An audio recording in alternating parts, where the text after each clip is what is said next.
அஸ்ஸலாமு அலைக்கும் வரஹ்மத்துல்லாஹி வபரகாத்துஹு. குர்ஆனிய சிந்தனை தஃப்சீரிலிருந்து சூரா அல் ஆஷியா தொடர். பிரபஞ்ச அத்தாட்சிகள் வசனங்கள் 17 தொடக்கம் 20 வரை. அஃபலா யன்துரூன இலல் இபிலி கைஃப ஹுலிகத் வ இலஸ் ஸமாஇ கைஃப ருஃபிஅத் வ இலல் ஜிபாலி கைஃப நுஸிபத் வ இலல் அர்லி கைஃப சுத்திஹத். அவர்கள் அந்த ஒட்டகைகளை அவை எவ்வாறு படைக்கப்பட்டுள்ளன என நோக்க வேண்டாமா?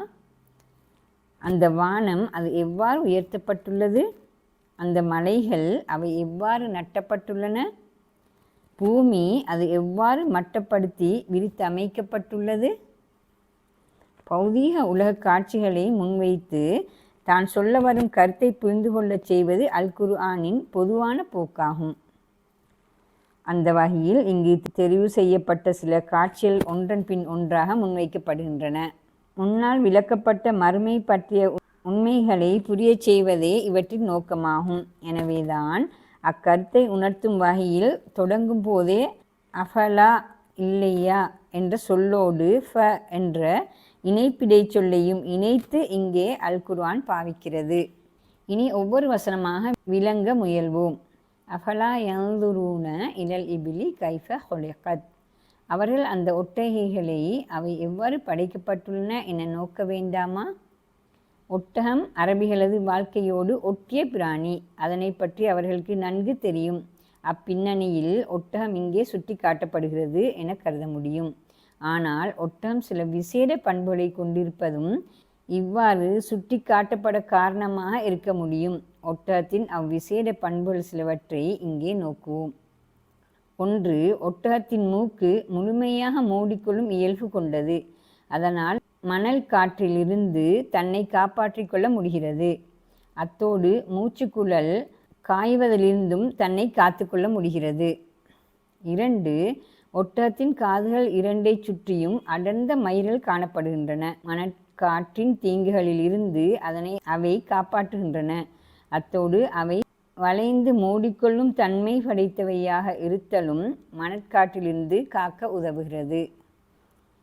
3. ஒட்டகத்தின் தோல் மிகவும் கனதியானது. பாலைவன மணற்புயலில் இருந்து காக்கவும் பூச்சிகள் போன்றவை கொட்டுவதிலிருந்து காக்கவும் அது உதவுகிறது. இத்தோலை அடர்த்தியான முடி மூடுகிறது. இது தோலுக்கு குளிர்காலத்தில் சூட்டையும் கொடுக்கிறது. உடல் சூடு வெளியேறிவிடாமலும் அது காக்கிறது. கோடை காலத்தின் கடும் வெப்பத்திலிருந்தும் காக்கிறது. 4. ஒட்டகத்தின் நீண்ட உணவு குழாயில் ஒரு தொகை சுரப்பிகள் காணப்படுகின்றன. இது சாப்பிடும் உணவுப் பொருட்களை ஈரப்படுத்தி உள்ளே இலகுவாக கொண்டு செல்ல உதவுகிறது. 5. பெரும்பாலான மிருகங்களின் உடல்களில் தண்ணீர் அளவு குறைதலால் இரத்தம் ஓட்டும் தன்மையை பெறுகிறது. இதன் விளைவாக இரத்தத்தின் வெப்பநிலை அதிகரிக்கிறது. இது குறிப்பிட்ட மிருகம் இறந்து போகவும் காரணமாக அமையலாம். ஆனால் ஒட்டகத்தின் இரத்தத்தினது ஓட்டும் தன்மையானது நீர் எவ்வளவு குறைந்தாலும் அப்படியே நிலைக்கும் இயல்புடையதாகும். 6. ஒட்டகம் குளிரான சூழ்நிலையின் போது சாப்பிடும் உணவுப் பொருட்கள் பசுமையாக இருப்பின் ஒரு மாத காலத்திற்கு நீர் அருந்தாமலேயே அதனால் உயிர் வாழ முடியும். கடும் வெப்பநிலையின் போது சாப்பிடும் உணவுப் பொருள் காய்ந்ததாக இருப்பின் ஒரு வாரம் அளவுக்கு தண்ணீர் குடிக்காமலேயே அதனால் இருக்க முடியும். இவை ஒட்டகம் பற்றி சில உண்மைகளாகும். இந்நிலையிலேயே ஒட்டகம் பாலைவன கப்பலாக இருக்க மிக பொருத்தமான ஒரு மிருகமாக உள்ளது. இந்த வகையில் அது கடும் வெப்பநிலையில் 50 மைல்கள் ஒரு நாளைக்கு பிரயாணம் செய்யும். ஒட்டகம் அரை டொன் அளவு சுமையையும் சுமந்து பிரயாணம் செய்யக்கூடியதாகும். அந்நிலையில் அது ஒரு நாளைக்கு 20 மைல் தூரம் பிரயாணம் செய்யும். உணவும் நீருமின்றி பல நாட்கள் இந்நிலையில் அது பிரயாணம் செய்யும். ஒட்டகத்தை சுற்றி அதன் படைப்பமைப்பை நோக்குமாறு வேண்டிய சூரா இப்போது வானத்தை காட்டுகிறது. வைலஸ் சமாஇ கைஃப ருஃபிஅத். அந்த வானம் அது எவ்வாறு உயர்த்தப்பட்டுள்ளது? வானம் என்பது எமக்கு மேலால் எல்லையற்று பறந்து விரிந்து தெரியும் உலகையும் அங்கு காணப்படும் எண்ணிலடங்கா பல கோடி நட்சத்திரங்கள் கோள்களையும் குறிக்கிறது. அது எவ்வாறு உயர்த்தப்பட்டுள்ளது எனும் போது எமக்கு எட்டாமல் வெகு தூரத்தில் அவை காணப்படுவதையும் கண்ணுக்கு தெரியும் வகையில் எத்தகைய பிடிமானமுமற்று தூண்களுமற்று அண்டவெளியில் தொங்கும் அதன் நிலையையும் குறிக்கிறது. எம்மை விட்டு வெகு உயரத்தில் தூரத்தில் காணப்படுகின்றமையை அளக்க ஒளிவேகத்தை பயன்படுத்துகிறோம். அவ்வளவு பாரியது வானமண்டல தூரங்கள். கோள்களுக்கும் நட்சத்திரங்களுக்கும் இடையிலான ஈர்ப்பு சக்தியே அவற்றை தாங்கி பிடிக்கும் தூணாகும். இவ்வாறு மிக பிரமாண்டமானதோர் உலகம் வான் உலகம்.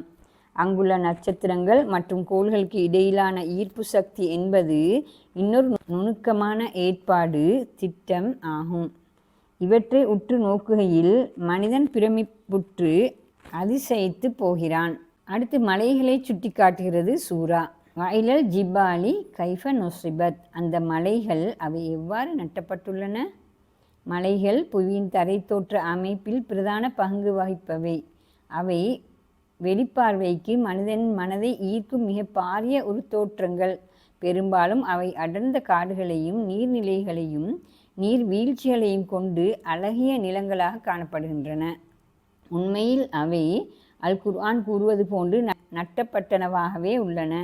நிலத்திற்கு மேல் தெரியும் ஒரு மலையில் உயரப்பகுதி போன்றே நிலத்தின் கீழே ஆழ்ந்த வேர்ப்பகுதியொன்றும் அதற்கு காணப்படுகின்றன. அவ்வேற்பகுதி உயர உள்ள மேற்பகுதி போன்று 10 முதல் 15 மடங்கு வரை நிலத்தின் கீழ் கட்கோளத்தையும் ஊடறுத்து செல்கின்றன என புவியியல் ஆய்வுகள் விளக்குகின்றன. அவை எவ்வாறு நட்டப்பட்டுள்ளன என்பதை நோக்குமாறு அல் குர்ஆன் அவதானிக்க தூண்டும் போது மலைகள் எவ்வாறு உருவாயின என்ற ஆய்வையே அது காட்டுகிறது. இந்த ஆய்வின் விளைவாக மனிதன் புவியின் அமுக்க விசையின் சமநிலைத்தன்மையை கண்டுபிடித்தான். அந்த அமுக்க விசையின் செயற்பாடே அடிப்படையில் மலைகளின் உருவாக்கத்திற்கு காரணமென புவியியல் ஆய்வுகள் விவரிக்கின்றன. சூரா அடுத்து பூமியை சுட்டுகிறது. வயலல் அருளி கைஃப சுத்திஹத். பூமி அது எவ்வாறு மட்டப்படுத்தி விரித்து அமைக்கப்பட்டுள்ளது? முன்னைய வசனத்தில் மலை என்ற தரை தோற்ற அமைப்பை சூரா சுட்டியது. இப்போது இன்னொரு தரை தோற்ற அமைப்பை சுட்டி காட்டுகிறது. புவியின் மேற்பரப்பு பற்றிய கவனக்குறிப்பே அதுவாகும். அது எவ்வாறு மட்டப்படுத்தப்பட்டு ஒரு விரிப்பு போல் காணப்படுகிறது என அவதானிக்குமாறு இவ்வசனம் கேட்கிறது. புவி உருவாகிய ஆரம்ப கால மட்டங்களில் அது வாழ்வுக்கு பொருத்தமற்று செங்குத்தாகவும் கரடுமுரடாகவும் காணப்பட்டது. பின்னர் காற்று நீர் போன்றவற்றின் அரிப்பு செயற்பாட்டுக்கு அது உட்பட்டது. அதன் விளைவாக மண் படைகள் உருவாகின. தாழ் நிலங்களும் சமவெளிகளும் கட்டமைந்தன. நீரானது ஆறுகள் கடல்களில் சேமிக்கப்பட்டன. இவையே பூமியின் மேற்பரப்பை மட்டப்படுத்தல் செயற்பாடு எனப்படுகிறது. இந்நிலையின் ஊடாகவே மனித வாழ்வுக்கு பொருத்தமாக பூமி அமைந்தது. ஒட்டகம் பாலைவனச் சூழலுக்கேற்ப மிக பொருத்தமாக கட்டமைக்கப்பட்டுள்ளதையும் வானமானது எண்ணிலடங்கா நட்சத்திரங்களையும் கோள்களையும் கொண்டு மிக நுணுக்கமாக இயங்கும் விதமும் மலைகளும் சமவெளிகளுமாக அமைந்து மனித வாழ்வுக்கு மிக பொருத்தமாக அமைந்துள்ள பூமியின் தரை தோற்றமும் இந்த பிரபஞ்சத்தின் பின்னால் ஓர் அறிவும் நாட்டமும் திட்டமிடலும் உள்ளன என்பதை உணர்த்துகின்றன. எனவே மனித வாழ்வுக்கு ஒரு அர்த்தமும் பொருளும் இருக்க வேண்டும் என்ற உண்மை இதன் மூலம் பெறப்படுகிறது. பிரபஞ்சத்தை அல் குர்ஆன் சுட்டியவாறு அவதானிப்பதன் ஊடே மனிதன் பெரும் மனப்பதிவும் அறிவுபூர்வமான முடிவும் இதுவாகும். இந்த பின்னணியிலேயே நரக சுவர்க்க காட்சிகளின் பின்னே அல் குர்ஆன் பிரபஞ்ச உண்மைகளை சுட்டி காட்டியது. தூதரின் பொறுப்பு. வசனங்கள் 21 தொடக்கம் 26 வரை. ஃபதக்கிர் இன்னமா அந்த முதக்கிர் லஸ்த அலைஹிம் பிமுசைத்திர் இல்லா மன் தவல்லா வகஃபர் ஃபயுஅஸிபுஹுல்லாஹுல் அஸாபல் அக்பர் இன்ன இலைனா இயாபஹும் சும்ம இன்ன அலைனா ஹிசாபஹும். இவ்வாறு ஞாபகமூட்டுவீராக, நீங்கள் ஞாபகமூட்டுவர் மட்டுமே. நீர் அவர்கள் மீது ஆதிக்கம் செலுத்துபவர் அல்ல. ஆனால் யார் புறக்கணித்து நிராகரிக்கின்றாரோ அவருக்கு அல்லாஹ் மிக பெரும் தண்டனையை கொடுப்பான். நிச்சயமாக அவர்கள் எம்மிடமே திரும்ப வேண்டும். அவர்களிடம் கேள்வி கணக்குகள் கேட்பதானது எம் பொறுப்பாகவே உள்ளது. ஜுசு அம்மாவின் இவ்விரண்டாம் பகுதி சமூக வாழ்வோடு மறுமை நாளை சம்பந்தப்படுத்தி விளக்கும் போக்கை கொண்டுள்ளது என்று ஆரம்பத்தில் விளக்கினோம்.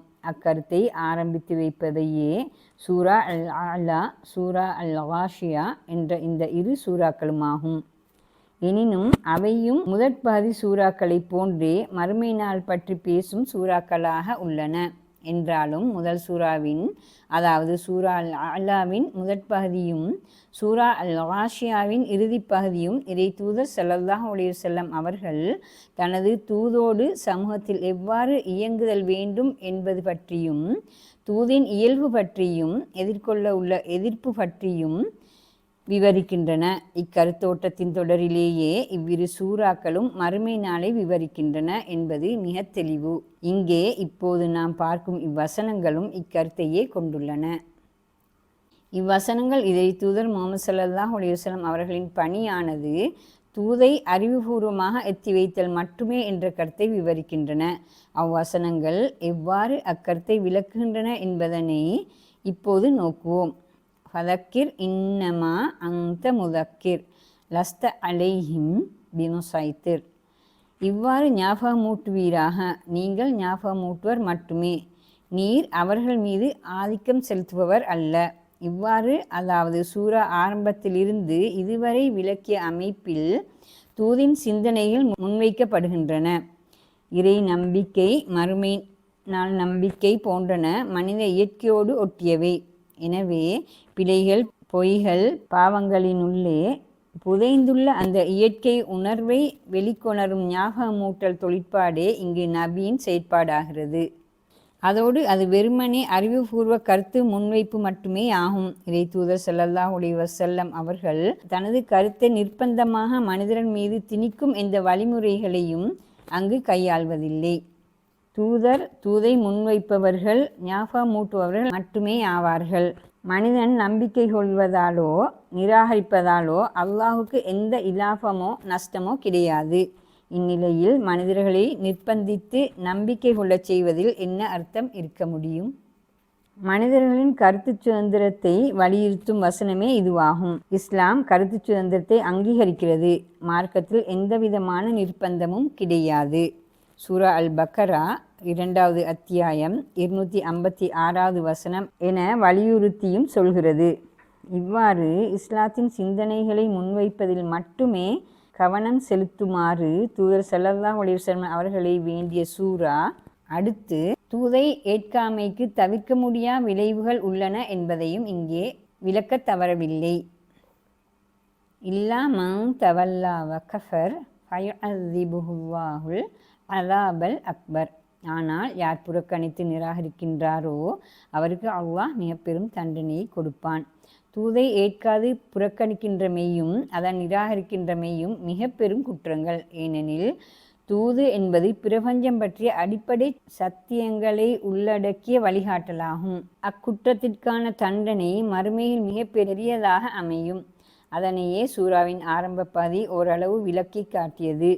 சூரா இங்கே மிகப்பெரிய தண்டனை என்று சொல்லும்போது தரத்தில் தாழ்ந்த தண்டனைகள் இவ்வுலகை பொறுத்தவரையில் கிடைக்கப்பெறலாம் என்ற கருத்து பெறப்படுகிறது. பல்வேறு இயற்கை அழிவுகளாக அது அமைய முடியும்.